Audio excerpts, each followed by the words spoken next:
जोरदार ताली के साथ इनका स्वागत करिए।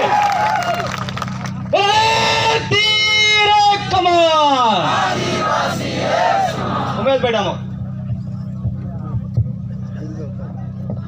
आज अनुसूचित क्षेत्र आरक्षण महासम्मेलन में अलग अलग अरे कमलेश्वर कहाँ है? जिले से, ब्लॉक से, पालवी धरती से देश के मालिक और इस कार्यक्रम करने वाला आयोजन समिति जो इतना बड़ा सम्मेलन कराया, उनको सबको मेरी ओर से खूब खूब धन्यवाद जोहार करना चाहूँगा। मेरे से पहले काफी सारे वक्ताओं ने बात रखी और कुछ बातें मैं भी रखूंगा। आज हमारे यह आरक्षण की मांग करने की जरूरत कहां पड़ रही है, जबकि भारत का संविधान जो बना है उसमें 12 अनुसूचियां है और 12 अनुसूचियों में 5वीं और 6ठी अनुसूची सिर्फ आदिवासी की बात करती है। फिर भी आज हम लोग सड़कों पे है, कभी कलेक्टर को ज्ञापन तो कभी आयुक्त को ज्ञापन देना पड़ रहा है।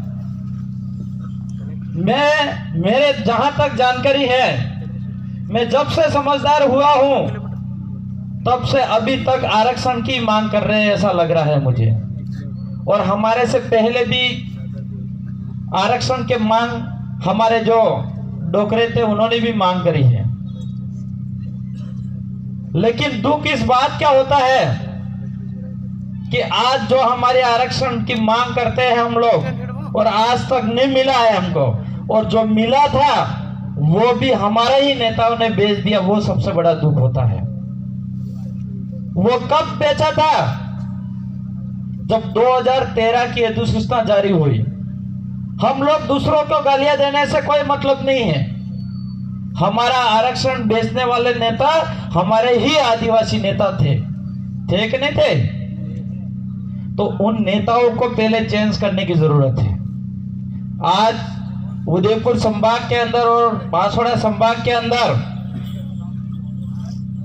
ताकत से 3 विधायक तो बने और 3 विधायक जयपुर के अंदर भी गए और यहाँ ट्राइबल की आवाज भी वहां पे गई। वो सबसे बड़ी ताकत आप में हुई। लेकिन हम 3 में से अब आप सब रात दिन मेहनत करके तन मन धन से लगे गए हो, तो एक आवाज हमारे में से दिल्ली जाएगी। और वो दिल्ली जाने वाली आवाज कोई छोटी आवाज नहीं है। वो आवाज वो राजस्थान के अंदर जब हमारे यहां से 17 एमएलए जीत के जाते थे और पूरे राजस्थान के अंदर 24 से 25 एमएलए थे जो आदिवासी का नाम लेना पसंद नहीं करते थे, उन गुंडों नेताओं को बुलाने वाला व्यक्ति अभी दिल्ली जाने के लिए तैयार हुआ है। यहां राजस्थान की आवाज बुलंद हुई, लेकिन डूंगरपुर और बांसवाड़ा की जनता अगर ठान लेगी और रात दिन मेहनत करेगी तो यहां से आवाज दिल्ली जाएगी और पूरे देश की आवाज आदिवासी की बोलेगी। ये मैं आपसे वादा करता हूं, क्योंकि आज तक हमारा इतिहास उठा के देखा जाए, यहां पे जयपाल सिंह मुंडा की तस्वीर है। जब संविधान सभा के ये भी सदस्य थे तब जाके हमारे अधिकार मिले हैं। डॉक्टर भीमराव अंबेडकर का इतिहास उठा के देखे तो वो भी दलित समाज से आते थे, तब जाके हमारा देखा था। और हम लोगों ने जिस रिजर्व सीट से, आदिवासियों की रिजर्व सीट से विधायक बना के, एमपी बना के भेजे, उन लोगों ने हमारी पैरवी नहीं करी, हमारी सुरक्षा नहीं करी, उल्टा हमारे पैर काटने का काम करा है, उल्टा हमारा नुकसान करने का काम करा है। इसलिए इन नेताओं को चेंज करने की जरूरत है। और अभी जो आपके सामने लोकसभा उदयपुर सीट पे आया है, जो महेंद्र सिंह जी मालविया, जो यहाँ के कांग्रेस के नेता बोलते थे कि हमारा बहुत बड़ा शेर है महेंद्र सिंह मालविया, और जब महेंद्र सिंह मालविया के सामने बीजेपी ने इसने जो घोटाले करे थे, बीजेपी ने ईडी की जांच कराई और जेल डालने की बात करी, तो वो खुद ही बीजेपी के अंदर शामिल हो गया। वो कांग्रेस के शेर है, और कुछ शेर थे छोटे मोटे, वो सब कांग्रेस के अंदर शामिल हो गए। इसलिए मैं कहना चाह रहा हूं, यहां पे कांग्रेस तो मुक्त हो चुकी है, लेकिन आप सभी भाई ये मत देखना कि कांग्रेस बीजेपी को हराने के लिए कांग्रेस को वोट देना, ये मत करना, क्योंकि कांग्रेस पहले से बिक चुकी है। इस उदयपुर संभाग और डूंगरपुर यहाँ पे बांसवाड़ा संभाग के अंदर जितने भी नेता थे वो सर डर के मारे जा रहे हैं बीजेपी के अंदर, और हमारे बीजेपी की आवाज रोकने के लिए ये कांग्रेस में वोट डाइवर्ट कराएंगे और बीजेपी को जिताने का काम करेंगे। ये बहुत बड़ा षड्यंत्र होगा, इस बात को समझने की जरूरत है।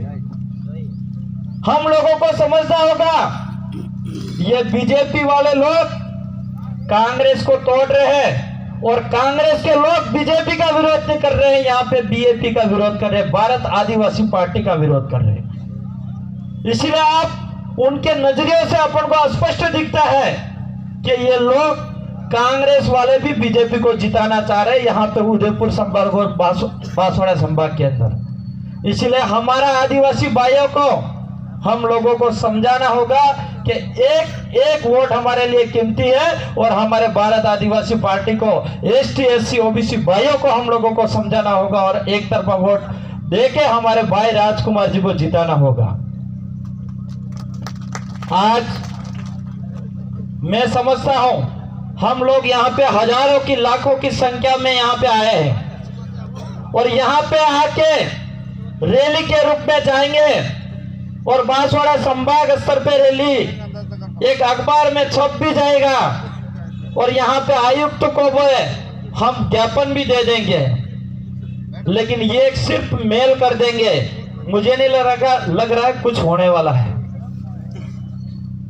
लेकिन आप लोगों सब ठान लो और आप सब लोग मान लो, रात दिन मेहनत कर दोगे तो भाई राजकुमार जी को जिता के अगर दिल्ली भेज दोगे तो 1 लाख जनता यहाँ आयुक्त के सामने बिठाना और 1 मिनट दिल्ली में जाके बोलना दोनों बराबर है, क्योंकि यहाँ पे सिर्फ आईएएस और आईपीएस बैठते हैं, लेकिन वहां पे कई सारे आईएएस और आईपीएस उस दिल्ली के जो सदन होती है उसके अंदर बैठते हो, और इसके बीच में जाके अपना आवाज बुलंद होगी तो आपके हक भी मिलेंगे और अधिकार भी मिलेंगे, लेकिन यह ताकत आप में होनी चाहिए।